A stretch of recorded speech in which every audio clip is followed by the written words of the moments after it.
video in the chat in case anyone wants to check out our last episode at TMR.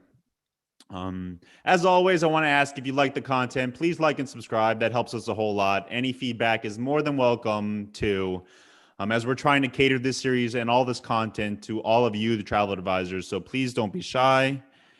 And today, actually, on that page, we're releasing the second episode of our podcast called Check In before it drops on Apple and Spotify next week. The guest for the second one is Scott Kepth, who I'm sure many of you know and many of you are very fond of, like I am. I really had a lot of fun talking to Scott, and I can honestly say it was a very engaging conversation about his experience inside and outside of COVID over his career. So if you want to listen to that while you're driving this weekend or working out or at your desk, it's audio only, and you can listen through YouTube, or you can wait for Tuesday to listen through Apple or Spotify. Okay. All right. So I'm going to get us started on today's conversation. Today, I am very happy to welcome Jill Labar of Jill's Great Escapes. Jill's a travel agency owner in Highland Beach, Florida. She's here to give her take and lend us some of her expertise on social media. I'm very thankful to have Jill here today, and I want to say welcome, Jill. And again, thank you so much for joining us here today. Well, thank you so much for having me, Dan. I'm hoping you can hear and see me. Can you confirm that? Because I went blank once you started.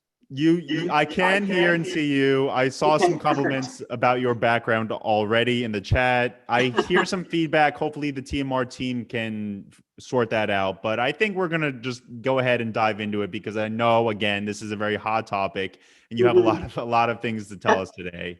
Sure. So I want to kick us off. I want to ask you, why is it important to have a business social media presence? What purpose do you think it should serve or it has served in the past for travel advisors or travel agency owners? Well, social media presence is really so important. But first, I really do want to address the fact that, we all think we're in the travel business. And in fact, we're actually in the marketing business. We have to figure out every day what we're going to do to make that phone ring. And so our business is actually all about marketing. Planning travel is really just the fun thing that we get to do once our marketing efforts have paid off. So I want us to really start thinking about the importance of marketing your business, because without that being your primary focus, you don't have a business. And having the online presence is so important today because clients and even your potential clients, they're going to research you online. So having a social media presence, having a website, having content, these are all things that are just so important to legitimize your business. They don't have any other way to make sure that you're real and to see what you're all about. It's kind of like your calling card and the way to represent yourself and to represent your business. So it does provide them a sense of security. These are potential customers. They want to make sure that you're real, and they're going to look at your Facebook or your Instagram or your website. And in many cases, they're looking at your social media presence even before they go to your website. One of the things that I'm really hopeful for that will happen, because it might be the one good thing that comes out of COVID, is that travel advisors aren't called home-based anymore. We're small business owners, and where we work shouldn't really be a part of the conversation. And hopefully now that more people are comfortable with the work from home concept, that gets taken out. And instead of being referred to as a home-based agent or as an IC, we're now referred to as small business owners. So you need to make sure that your small business is on social media where you think your clients are going to be. Yeah, and I want to just jump in there. I'm hearing feedback again, but I want to jump in there because what you mentioned is, I don't think I've gone to a restaurant without looking at their social media or Googling them beforehand to make sure it's a worthwhile cost of money and time. So I think that's a great point for people to remember, especially I've done this before. I've Googled myself just to make sure that's online presence is what I want it to be. What I want people to see. So I think it's important for people to remember about social media too. We have a comment in the chat, Jill, and I'm hoping you could answer this. Maureen Selly called you the social media wizard. And I'm wondering if you could give us some insight into why people would call you a social media wizard, or even any of your background and your expertise when it comes to social media. I have the most wonderful colleague friends, and Maureen Shelley and I are both with the Oasis Travel Network. We've both been on the top producers trips, so we've gotten to know each other well. And thank you, Maureen, for joining me. And I often do get questions from my colleagues because they know that I built my business on social media marketing. When I started my business back in 2012, my family and friends were in the Northeast. I was now located in Florida. I didn't have a very strong social network. So when I said, okay, I'm going to turn my passion for travel into my source of income, and I'm going to become a travel agent, it's like, okay, now what? How do I spread the word? And I chose to hang my shingle out on Facebook, and I let my family and friends know, hey, this is my new venture. I'm a travel advisor. I'm going to be planning vacations for family and friends and colleagues and clients rather. And then I created a business page. And so please join me over on my business page.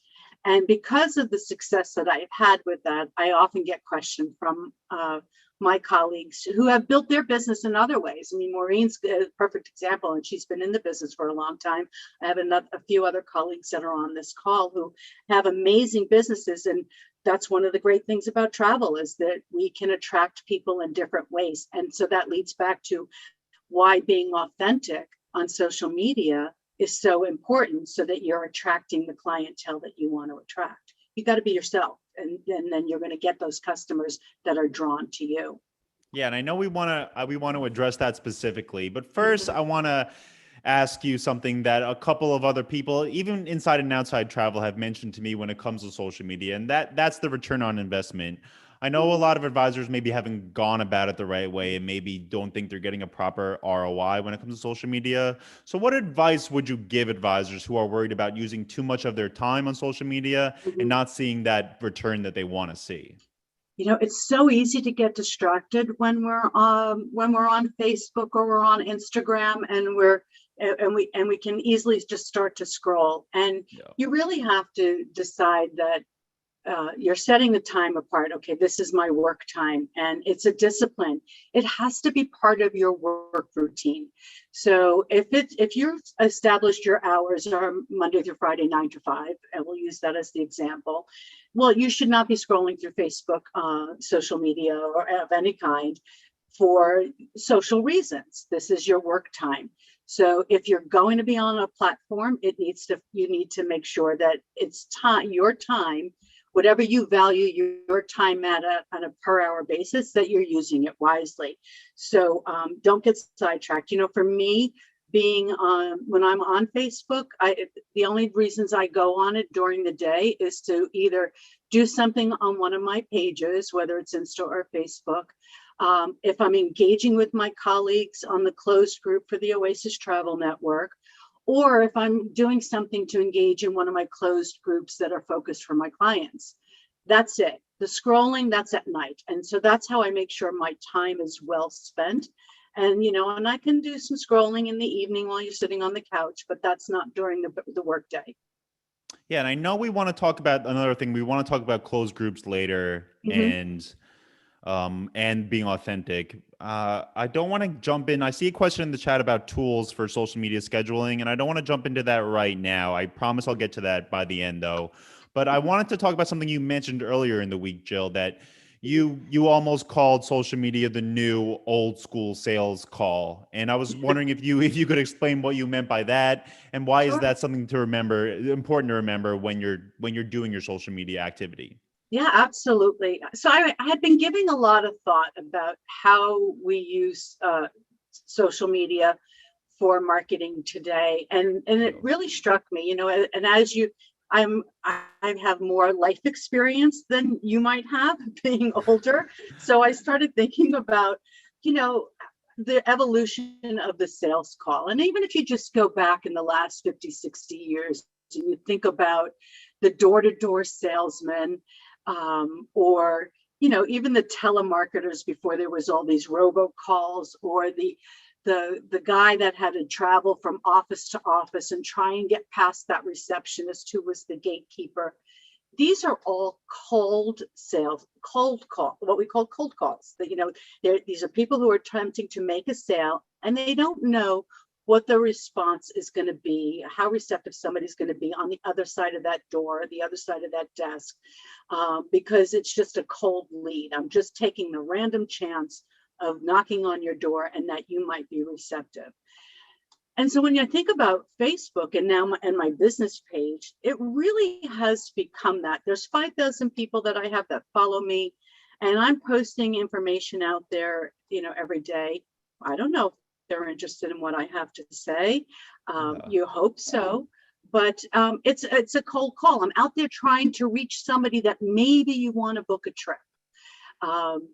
So we really are spending a lot of time and energy trying to attract maybes, and what's the percentage going to be on that? And so how do I turn this, my time on social media, into something that maybe is going to make my time more worthwhile? And it's, you know, you look at the evolution of Facebook over time. Well, guess what? Closed groups have really become so much more significant to us. And I thought about it from the standpoint of look at how I engage within my network of colleagues and all that's going on there. Well, what if I do that now with my clients? And I started it for myself. I mean, I'm certainly not inventing closed groups, but for my own personal success, which is what we're sharing, it became about, hey, I've got a group on a cruise that's going on a cruise. And it was a really interesting lead, which I'll share later on how I got it. But I created a closed group, got the group leader. All right, who's going on this? Let's invite everybody who's already signed up and invite them into this group. And then, hey, do you have other family and friends that you might want to invite to join you on this? Yeah, absolutely. So now they're inviting their family and friends. I'm not doing it. These are people that they are referring into me to potentially book their vacation. Now, whether they join that closed group or not, it's still a warm lead, because that group sailing rather, it's still a warm lead because Bill has now invited Susan, his friend, to come in and, hey, this is Jill. She plans my vacations for me. Oh, okay. Well, if Bill uses it, maybe she must be pretty good. Let's hear what she has to say. I'm going to join in the group. So that has now become a really great resource for me. A colleague of mine who does it very differently, and she's fabulous. Everybody loves her. She does, she invited people on her personal page, which back in the day was a no-no. We didn't talk business on our personal pages. But she said, hey guys, this is what I'm going to do. I'm going to have Tuesday travel tips. And I'm going to have videos. And if you want to be a part of that, if you want to see it, I'm not going to post it here anymore. I'm going to post it in this group. So the people who joined her group are people who are interested in what she has to say. And how much better is it for you to spend your time on the people who are letting you know straight out, I want to hear what you have to say. So I'm a warm lead for you. I'm interested in planning travel. I know this is what you do, and I'm purposely joining you. So much more effective than just throwing out messaging to just anybody who might happen to see it and you don't know their qualifications. And then you're creating a community and a bond. So closed groups have become a really significant source within the social media platforms to generate business and real business. Yeah, and it's funny you should say that, because we had a social media guest last summer mention closed groups too, and how she was not only successful in creating her own, but also being involved in other closed groups that were non-travel related. And when people got to know her as part of the community, she said they felt like they trusted her. And that's one thing I wanted to ask you, because you talk about different experiences with social media. What we're talking about today is what your advice would be, but you like you mentioned, it's never going to be a one size fit all for all Correct, travel advisors. Yeah. Oh, absolutely. Like for instance, now that person that you just mentioned, that works for her. She's sharing what she does within another community that has nothing to do with travel, but she's putting it out there that this is what I do, and she's comfortable doing that. Somebody else might not be as comfortable in sharing that. For me, that's probably I wouldn't do that, Mm-hmm. or I wouldn't be as comfortable doing what somebody else does. So you got to figure out, and this is where the authenticity comes into play. What makes you comfortable? How do you like talking about what you do and sharing your passion for travel? And then creating a plan around that. And that's the key thing for when you start talking about your return on investment for social media when it comes to your time. You've got to plan it out first. Figure out, this is what I want to do. This is how I want to make it known to the social media world. This is what I do. And do you want to join me? You got to figure out for yourself what's going to work, because not what I do might not work for you. What my friend does might not work for somebody else. No. But that's where the authenticity really comes into play. Yeah, and we have a question which I think is relevant right here from Melinda. She says success on social media relies on consistency, which is her biggest challenge, and she wants to know if you have any advice on how to remain consistent. Yeah, that is hard, especially right now, because we've been so busy. It's been a challenging year. First, we're busy with cancellations and rebooking, and then it's the same, rinse, repeat, and rinse, repeat. And now we're busy, thankfully, with planning travel. There's been such a sudden surge, and it just feels like there's not enough hours in the day. So one, if you're one of those frustrated travel advisors that I keep talking to who's on hold, use your hold time wisely. But you really do have to make it part of your routine and set aside, this is before I do anything else, this is what I'm going to do. I'm going to schedule my posts. Even if you do it on Mondays and you schedule out a week of posts, you can do that. If you still don't have time for that, there are companies out there who will do it for you. Many of us are a little tighter with our budgets because we saw a lack of revenue in 2020. There's services like BranchUp. So if you go to branchup.com, many of our suppliers have partnered with them to be able to provide the travel advisor with a free resource. Yep, it's free. You sign up. You can go through their filters and decide, okay, yes, I'm interested in these destinations being posted for me, or these suppliers being posted for me. And then I think it's 2 weeks at a time. They'll show you the posts that are there. You can delete the ones you don't want, or change some of the text if you want, or you can just let it go. Here, okay, this is what I've set my filters, post for me. That's better than nothing. Yeah. It's not authentic, but it's better than nothing. And if you can, go ahead. Do you have a rule for how often you should post, or is it going to be dependent on the advisor? Under general circumstances, I personally prefer once a day, but again, that's an advisor type of thing. Okay. You have to make the choice of what works for you. I hear some people saying, "Oh, I do it 2 and 3 times a day." I would, that would be overkill it from my point of view. I have some who just do it once a week, that and that's what works for them, because that's what's in their closed group.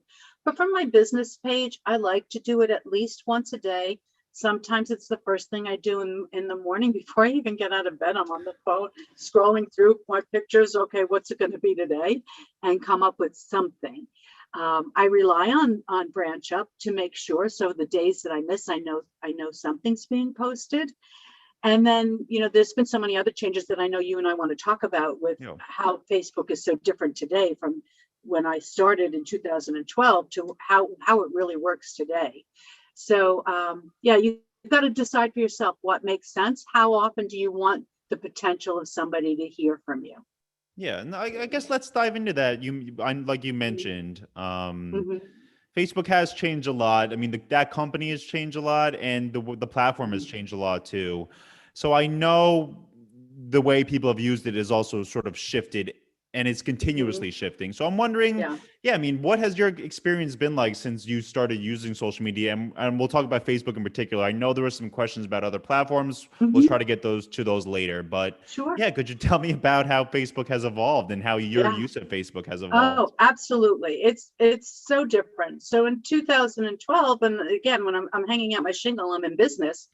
Facebook was a private company, and so it was free. We didn't have to pay anything. They did encourage. They were definitely against you posting things about about business on your personal page, and so they had created this whole venue of um, you have to have a business page. And when you go back and think about it in hindsight, so was this their plan all along? Uh, I don't think so. I think it evolved for them naturally. And it's like, okay, now we're a business. We've got people on business pages. We're showing about 20% of your followers and your fans, your posts without you doing anything, without you paying anything for it. And now we could become a public company. So everybody's all set into their routine and the algorithms change. And now we go from 20% of your fans and followers seeing your posts down to 14, down to 5. Today we're at about 1.5% of organic reach. That's a huge difference. And why it doesn't work today the way it did work. Anybody who tries today to replicate what I did back then to grow and start my business, it's not going to work for you. So they're a public company now, and now we realize, okay, we're going to have to start paying for our posts. $1 or $2, and we're getting pretty good exposure still. If you do $1 or $2 per post, you're still getting a lot of exposure to your fans. Even that's not working, I'm finding today, particularly with those that are not coming from me authentically. So like I use the branch up service because I want something out there. Yeah. I do find that I'm getting better engagement on the posts that come specifically for me. And now Facebook owns Instagram. So to help save time, I'm more likely than not starting my post on Instagram, where I have now my Facebook page, business page linked to my Instagram account, so that when I create a post, it's going in Insta and it's going on Facebook. And then I promote it from Insta. Sometimes I just do it from Facebook, and I can, because I like the targeting better there. I can decide, who do I want to see this specific post? Do I want my people who like my page and their friends, or do I want to specifically target a whole brand new audience? You do have more flexibility there, and that's a whole topic unto itself, and we don't have time today to talk about that. But there are better ways to target. So Yeah, you definitely have to sorry, pay. Jill, just quickly, just I think see some people confused in the chat, but when you talk about paying for posts, you just mean paying for the promotion of the post, right?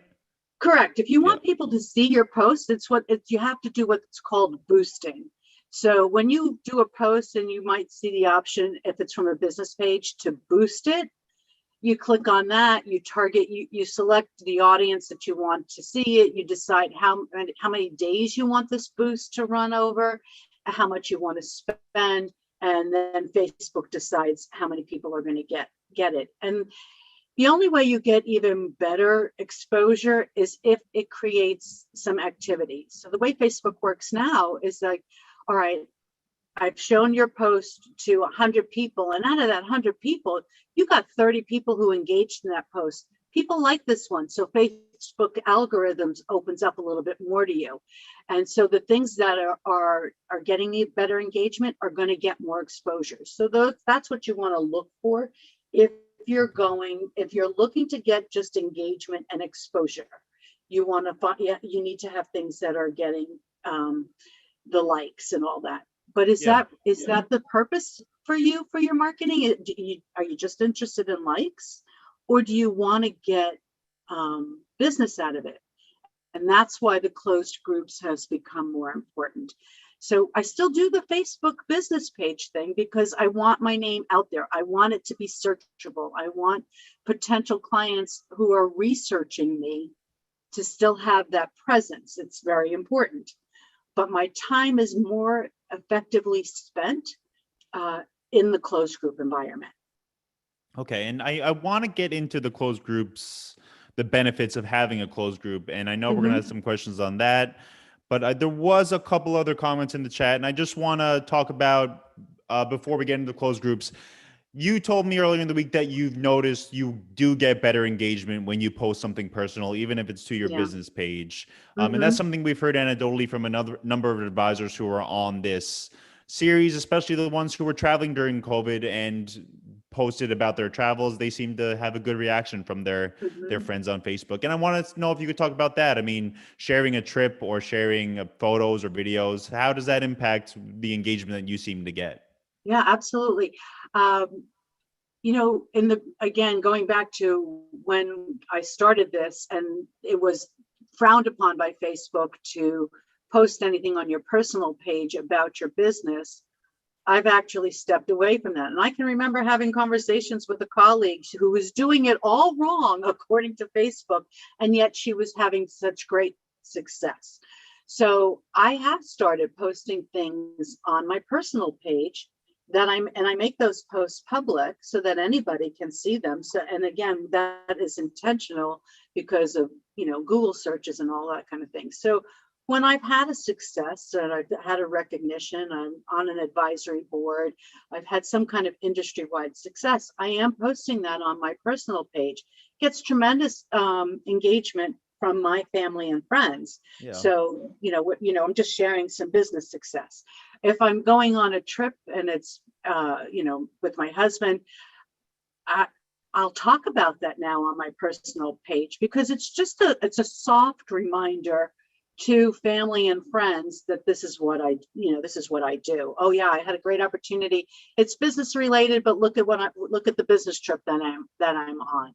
So I will split that now, and I have found that to be helpful because I'm reminding people that are personal connections that I'm in this is what I do for a living. It's also helped me making industry connections with various suppliers who want to connect with me on my personal page. I used to try and drive them, hey, if you're in the business, connect with me on my business page. I stopped trying to fight that now. I'm going to connect with you on my personal page. And it's helped make some really positive industry connections as well. So yeah. The rules are gone. They changed. Yeah, the rules are gone is not, I don't want to say that's super encouraging for people to hear, but I mean, again, I think what we're talking about here, it's going to be a lot of trial and error, which it seems like you've gone through in your career, and it's going to be a lot of finding out what works for you and your audience too. And it's not just the trial and error, it's also the willingness to adapt, because what worked for me and was so successful earlier, once I started to notice that this was a change, and then I had that panic, oh my goodness, well, how am I going to get my business? Do I have to come up with something else all over again? No, just take a minute, take a breath. What's working? Think about it, plan it out. And then I realized, and that's how I came to the decision that, you know what, I think closed groups is probably something really good. I mean, if you think about it, I bet you there's many advisors here on this call who are in some kind of closed group for travel agents helping each other or ranting, whatever it is. And your community, it's a place that you feel safe to go and ask questions. Imagine creating that environment for potential clients. So that's what got me started thinking about it. And when I started seeing the success I was having with current clients who added their own family and friends into our group, and they would engage together. I'm still controlling the conversation and the content. If there's something I don't like during the political season, and somebody decided to post some politics, that was an instant delete. Thanks, guys. This is a safe haven. Plenty of places for that. We're going to focus on the fun. And you just set the rules, but it's really been a great farming field for me. So I adapted. So what you have to continually assess what's working for your business, and no matter whatever your marketing efforts are, not even outside of Facebook and any social media. Is this still working for you? Is it still generating revenue for you? And if it's not, step back and figure out, how do I change it? Yeah, so we have a bunch of questions just came in. I'm gonna see if we can tackle these quickly. Mhm. We have Chrissy wants to know, going back to branch ups. She seems to think it might be confusing to add to your social media presence when you're trying to make authentic posts. And you mentioned earlier that that just was an addition to keep the content rolling. Is that your aim with that kind of service? For me, yes. Yeah. It's because I have two roles, two different roles. I have my own business, and I also am vice president of business development for my host agency. So I have two different things, and so my time is really busy. And the reason I bring it up is because I know there's a lot of travel advisors here who work full-time jobs, or especially this past year, have taken on other revenue sources for themselves and don't necessarily have the time to do the social media marketing. Yeah. So using something like Branch Up or a service similar to that is better than nothing. It's not ideal, but it is at least creating and establishing an online presence for you, which is where we started our conversation of how important having an online presence is. Ideally, you're able to do your own marketing and have your own voice and being authentic and talking about the things that you want. And then the middle of the ground road, which is what works for me, is having a combination of both. Yeah. And so we have one other question, which I guess came sort of in different formats from two of the advisors on the call. They want to know about starting the private group initially. I mean, who was added to your private group initially? And is it all clients? Or like, do you try to invite all your clients in? If you were going to give advice to an advisor who wanted to start a private group today, who Mhm. would you say to target as members of that group initially? So two different approaches. First, if you want to have it focused on a specific, let's say you're doing a group trip of some sort and you have a specific group of friends and you want to make that group all about those people, then you take you create a group and you first invite in the group leader and all of the people, whoever came to you first to plan this trip for their family and friends, and you invite them into the group, and then you take and make sure you're inviting in all the people who are already booked, and then you encourage them to invite their family and friends that they think might like to participate with them on this trip. And you will see that grow. And I'll give you a specific example. I Yeah. had received from my business page, I had done a post about a day pass to one way I can enhance your Bermuda cruise is a day pass to Elbow Beach. It was $49 at the time. My goal was to try and get people to book a Bermuda cruise and let me plan some activities for them. I had somebody reach out to me who was interested in the pass. I said, well, oh, great, that's wonderful. Let's get your cruise booked. Oh, I already have that booked. So it's no problem. Let me take care of you. And when you're ready to plan another vacation, reach out to me. So I booked this pass for her. It was just the one. I made $4.90 in commission. But she loved the way I took care of her. And when they were ready to plan another group cruise, she reached out to somebody that does that in their group and said, hey, reach out to her. She took good care of me. Well, that $4.90 commission from my business page, which was the random customer. So that's why it's so important to keep that going. You just never know, led to a 35-person group cruise. I created a closed group for them and said, here, we'll talk about our cruise, all that.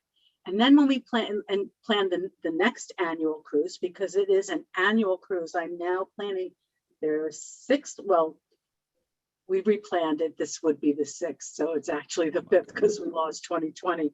But that 35 people is now 500 people in the closed group, all family and friends, and we engage and we communicate, and I've been able to share things. It's been a time saver for me too, because there's been times during this past year, hey, this is what's going on. Instead of having to have that conversation with all 90 people that were booked on the next cruise, I got to do a video and post it in the group. And then now the other 400 people that are in the group but not necessarily booked are seeing and hearing about my expertise and what I'm doing to look after my clients and sharing the information. I've not only booked cruises by starting with the group leader, asking them to invite their family and friends, warm leads. These are referrals. I've gotten other trips out of it. I've gotten subgroup sailings out of this. I've gotten individual vacations. I've gotten family trips. It's a fantastic field. So that's one thing. Start with an existing client where you might be planning a few trips, have them inviting their family and friends into it, and you grow that community and that bond. Don't name it after the group after yourself. Make it about those group of people. I've got the same thing going on with a land group that I have, where every other year they're a less affluent group, but every other year we're planning a trip, and so we have that same kind of activity going on in there. Yeah. Now, if you want to create a group that it's like I was telling you about my friend who says, hey, I want to continue to share with you, but I'm just going to do it a different way. This is the perfect opportunity to create that group. It's completely in your control. It's all about your messaging. You send an email out to your database with the link to your group. Hi guys, I'm going to be sharing this type of information. Talk to them about what your plan is. If you're interested in my travel tips, if you're interested in specials specifically and exclusively for my clients, whatever your messaging is going to be, please join my group. Now, these are people who are willingly coming in and seeing your messaging because they've expressed an interest. So those are the two things I would focus on in the start. Look at what you've got going on that's already booked. How can you create a community for clients and have that grow that way? And then take a look at the clients that you already have and then invite them into your own environment. You really get to narrow down who's interested in booking with you because you've sent this message out, and now you're focusing on nurturing these people who are hot leads for you. Yeah, I think that's great advice too. And I think we had a couple questions that you actually just answered during that. So hopefully everyone is able to. I know we had a question about non-booking groups on Facebook, and I think you answered that perfectly. So we do have about 15 minutes. I see a lot of questions come in. I'm going to try to grab as many appropriate questions as possible as we go along there. But I did want to bring up something you mentioned earlier in the week, Jill, is that you gave me this great quote. I think you said, be where your customers are on social media platforms, which is something I think people are considering now as more platforms sort of come up and get talked about over and over again from other people and all over the world. We've spoken about Facebook and Instagram here, and I'm curious if you have any advice on travel advisors who might want to go on other platforms or might see another platform and think that might be an opportunity for them in their business. Oh, absolutely. You really have to analyze your business and who is your typical customer.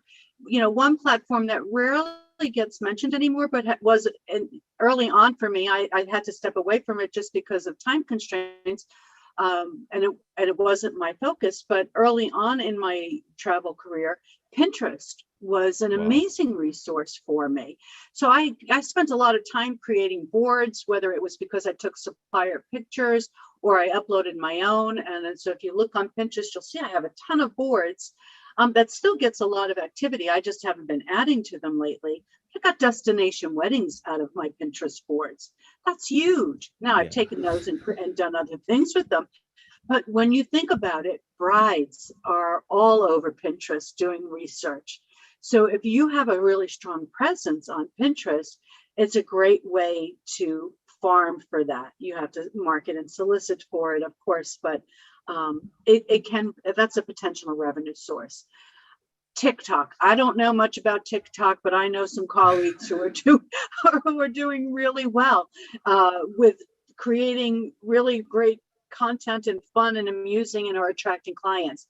So where the people are that you want to target, that's where you need to make sure that you're putting your presence and making yourself known to those people.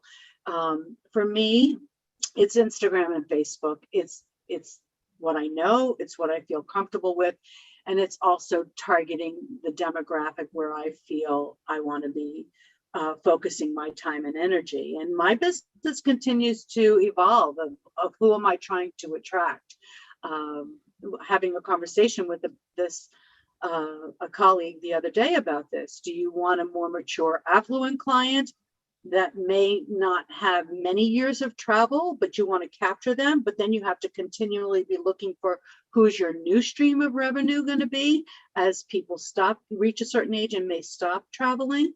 Do you want to try and focus on building your business now with the millennial group and have them for many, many years? You got to determine who's my customer, who do I want to target, and then be where they are.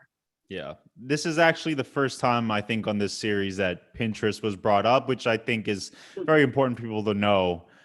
Jennifer Donchez was our guest a couple times, and she actually brought up TikTok, how she was having success on TikTok, which is interesting. Yeah. She's the one I actually was thinking of. Jennifer, she's an amazing businesswoman. I mean, truly incredible. I had the pleasure of getting to know her, being accepted into the Female Leaders in Travel group. And we've now she has created, and I get to serve on the advisory board for Travel Ally Society. And these are great areas for travel advisors who want to connect with other successful travel advisors and learn from them. That whole group is all about sharing and teaching and sharing our successes so others can learn from it. Jennifer's amazing. And I've watched some of her TikTok and she's getting business from that. So it does work for sure. Yep. And I've heard of advisors producing their own, I guess I would call them short films on YouTube about their own trips. And that I've heard of advisors who have been extraordinarily successful doing that too. So again, I think it's what we're talking about here. It's going to be finding the recipe, your own recipe for success. We had two questions coming at the same time about LinkedIn. And I'm curious, because we haven't spoken about this before, if you have any experience with LinkedIn or if you have any advice or words of wisdom about LinkedIn and travel advisors. So I have tried LinkedIn where there's been times where I've done a post about, because it's a work focused platform where I've talked about how many unused work days, this is pre-COVID, how many unused vacation days there are, and, taking a break, how important it is, that sort of thing. I didn't have any success from it. I certainly have my information there, and I've used that platform for other reasons within our travel industry, but as far as promoting and getting business, didn't work for me. That doesn't mean it wouldn't work for somebody else, and there are people who do feel that it's a great platform, but for me, I did not have personal success with that. Yeah, and I see some people dropping names of groups in the chat. I know we at TMR have a closed group for certain agents who are qualified. I see more names coming in. We have one question. I'm gonna go for this one question in the chat, and then I'm gonna give you a chance to any parting words, Jill. And then if there's another question, we might be able to grab it if anyone wants to drop one in the chat. But Debbie wants to know about analytics. I mean, is that how you gauge your impact? Do you gauge it through analytics? Do you gauge it through how you feel people are interacting, or sales success? I mean, how do you determine how successful your efforts have been on social media? Sure. The ultimate success is, am I getting somebody that actually booked a trip for me? That's the bottom line. And yes, we can get really hung up in the analytics, and of course I do look at it and how many people are getting exposed to my posts, what's the level of engagement, but I use that more from a standpoint of, okay, this didn't create any interest, or people were interested and they liked seeing that. I use it more from that perspective. Okay. So we can get really hung up on that. And at the end of the day, as a small business owner, most of us don't have time to focus on that sort of thing. People want to get in their heads and talk about search engine optimization and what my website is doing and all of that. I like to look at it and pare it back down and say, look, I got to have a social media presence to legitimize my business, and I need a website to legitimize my business so that people feel good about the fact that I am real and I'm professional. When I don't get tied up in the analytics, I look at, okay, I'm doing this. It's a necessary evil today. It was more important to me a few years ago. It's now done just from a legitimacy standpoint. And you're not getting analytics from the closed group. So whatever marketing you're doing, whether it's social media, ads in local community activities, school programs, what is are you getting business from that? Because if I did an ad in the school in a school program and I got nothing out of it, well, okay, I got zero return on investment. I'm not going to do that again next year. Yep. Social media has really become about at least making sure that you're there to legitimize your business, unless you're pumping a lot of money into it to really bring in that business. We don't have enough time to talk about ads and the results on those. There's just so much of it. I think for us, this conversation in particular, we really wanted to focus on the need to be yourself so that you're attracting the kind of people that you want to book their trips and people who may be drawn to you. Yep. And making sure you do have a presence. But we could get into a whole nother discussion at another time for the analysis of it all. Yeah, and I think someone said it to me one time about the analytics and about how you measure it is, do you want to be popular? Do you want to be successful? I think that was the difference they put it in. Yeah, for sure. Yeah. Am I known because of social media? Absolutely. What's that doing for my bottom line? Yep. That's the important thing. How many bookings am I getting out of this? So I want to ask you one question that came in earlier in the chat that I promised I'd get to was, you mentioned Branch Up, but I guess quickly, are there any other tools that you would recommend advisors look into for publishing on social media? I know a lot of people love Hootsuite. I know there's tons of tools out there at this point. But are there any ones you would recommend for them to do a little bit of research on their own to figure out if it's the right tool for them? I would look to the suppliers that you favor and what kind of marketing tools do they have available. So many of our suppliers, or even your own consortia, if you're part of a host agency, which many of us as independent and small business owners are hosted, you have tools that are available to you. And we don't take the time to learn them and figure out how easy there are things out there to help market for you.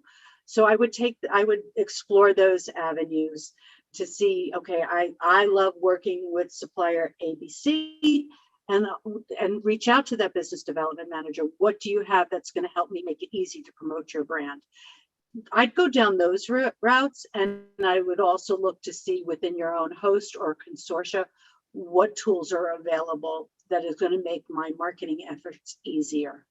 Yeah, we have I see a couple of posts already in the chat about these kind of tools. So, I mean, again, I think going off what Jill said is probably the best advice. And then there are a ton of resources out there everywhere, and everyone's trying to get your attention at this point. So it's important to remember that too. It's true. Yeah. And that's what also makes it so hard on social media for us to get exposure, because look, we weren't at 1 billion. I think it was, back in 2012, it was less than 500 million people using it. And now we're over 3 billion. So look at how many more people are messaging. It's just coming at you all the time. Yeah. Let's narrow the field. Let's concentrate our audience to those who are going to be more likely to buy from us, because that is the end goal. And the closed group environment creates that for you. Yeah. And I mean, first I want to say again, we're coming sort of to the end of the time here. I want to say thank you again, Jill, for talking to us today. I know you have a lot of expertise in this subject, and I know we tried our best to get to everyone's questions and everything we had planned out today. So hopefully everyone gained something from the chat. But I want to give you a couple minutes, or however much time you want to take, for any parting thoughts, any extra tips, or anything else you want to let everyone on the chat or on the call know about today. I just think that when you're looking at, you have to think of your travel business as a true business. So many of us get into it because we love to travel, and we think it'll be exciting and fun, which it is, but it is absolutely a business. And you have to look at where you're spending your time Is it providing results for you? Where are you investing your marketing? Is it providing results for you? How effectively are you using social media? By all means, you do have to establish that presence because people want to be able to see that when they're researching you. But really, let's take a look at what works today. And if you are new to the industry, reach out to some of these closed groups that offer advice and support. Come up with your business plan. Come up with your strategy of this is my job and this is how I'm going to spend my time, and then make sure you're executing that. Don't be afraid to step back and adjust if it's not working for you, because in the beginning, if you really delve into this, it is going to be a little bit of trial and error. I have yet to come across somebody, though, who hasn't had some level of success by having their own closed group and mentoring that community and getting extra business out of it. So if you're going to do any one thing, I would focus on trying that for yourself and seeing if you can generate business from it. If you don't have a group sold or working on a group trip, then create your own. Reach out to the people that you have that by email with a link to invite them into the group, and then foster the relationships of the people who've decided to join you, because that's your greatest opportunity for immediate business. Listen, thank you, Jill. Thank you again. I think you summed it up perfectly there. And just like you mentioned that how there's so many travel advisors willing to help their colleagues. I think that's just an extraordinary thing about this industry is how everyone sort of wants everyone to succeed. And I think taking advantage of that or using that to your advantage is going to be important for all the success going forward. I want to mention, I know I see a lot of comments about people who came in halfway. I'll drop the link to the YouTube in the chat for everyone if they want to rewatch today's session. But again, thank you for all to joining us today. Jill, thank you so much. I'm very thankful to have your expertise today, and hopefully we'll be able to talk again sometime in the future. Well, thank you for inviting me, and thank you all for attending. And I hope you found something that you can walk away and that will help add to your business success. All right. Well, I hope to see you all back in a couple of weeks. But until then, I hope you have a great rest of your week, a great weekend.